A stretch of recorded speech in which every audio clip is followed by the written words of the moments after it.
Right now, we're watching the back and forth in both our states over the balance of power in Congress. We start in Missouri, where Republicans are working to solidify changes made by the General Assembly over the summer, carving up Kansas City into 3 congressional districts to add a Republican seat.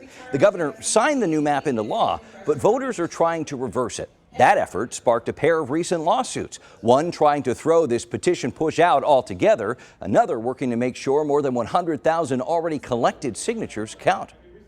The fact that the governor stalled in signing this legislation, that the Secretary of State's office stalled in certifying the measure for signature collection does not in any way affect the validity of signatures that have been collected. There's also a third suit going to court next month, challenging Republicans for redistricting in the middle of the decade instead of waiting until the next census. Meanwhile, Kansas Republicans are poised to launch their own redistricting efforts. Party leaders went to Washington earlier this month to talk with members of President Trump's team, all while Democrats are hoping public pressure will keep the state legislature from carrying out the president's bidding. You know, it feels like this whole thing is just a scheme, obviously, to take away the one Democratic voice that we have in the state.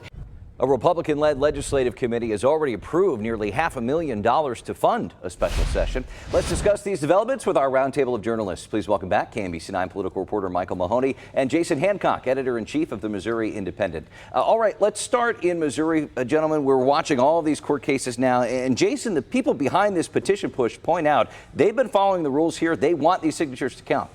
Yeah, that's exactly right. And, you know, they are taking this to court, this decision by the Secretary of State's office to not certify the referendum when they first turned it in the day this map was passed by the legislature. They're upset that he's saying that any signatures that they've collected so far are not only invalid, but potentially criminal, which has really gotten them up in arms. And it's all going to end up playing out in court, which I think we always expected all along.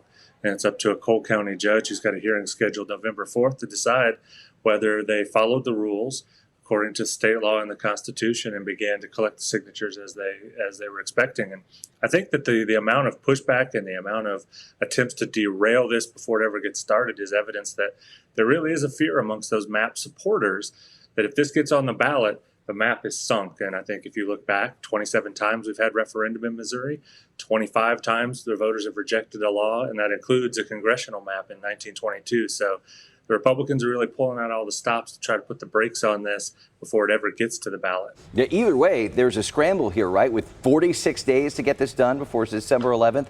There's confusion on signatures, right? Supporters are worried Republicans are purposely trying to cause this confusion, which then they could potentially claim constitutes fraud. Let's say if someone tries to sign more than once. So what should we be watching here? As Jason says, watch the courts and also watch the Secretary of State's office as they offer up different versions of the ballot language here. They've got a second one out there now that they're saying this is it. But the rubber's hitting the road, I believe, and I think Jason agrees with me on this, on that court hearing in early November. We know that we've seen this with the abortion amendments too, with Republicans pushing back in government to try and potentially slow these efforts down. Yeah, and that that's certainly what the Democrats think is happening here in Missouri, is they're trying to run out the clock. All right.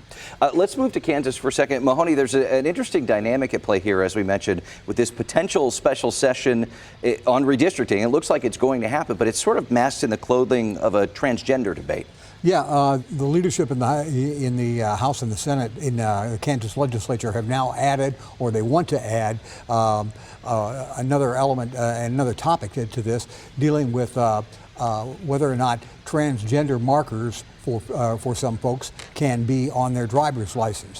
This is all came up fairly recently because of the Supreme Court ruling against against Attorney General Chris Kobach. But the real issue here still seems to be what Cindy Olser talked about at the top here, redistricting. And the question is whether or not the Republicans, they need 84 votes to call the session. And it appears right now that they might be a little bit short on that. Democrats are saying there are 8 Republican legislators that have not signed on to this. and they think they've urged people to call those state reps and legislators and tell them not to sign. So it appears that they're short, but right now, but the effort continues. Yeah, and remember, in Kansas, they can do that, as we said, without the governor stepping in.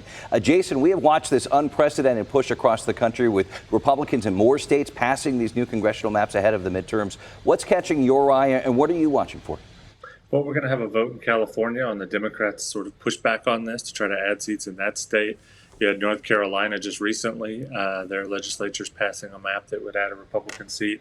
And then you have in Indiana, a Republican-dominated state that seems like it's not going to be able to get a redistricting map off the ground, similar to what you guys just talked about in Kansas, maybe not having enough Republican support to pull something like that across the finish line. It seems like this is an all-out war to add seats before the midterms from both parties, and it's just going to keep playing out in the ballot box and in the courthouses all over the country. And we'll be watching every step of the way. Jason Hancock, Michael Mahoney, thank you.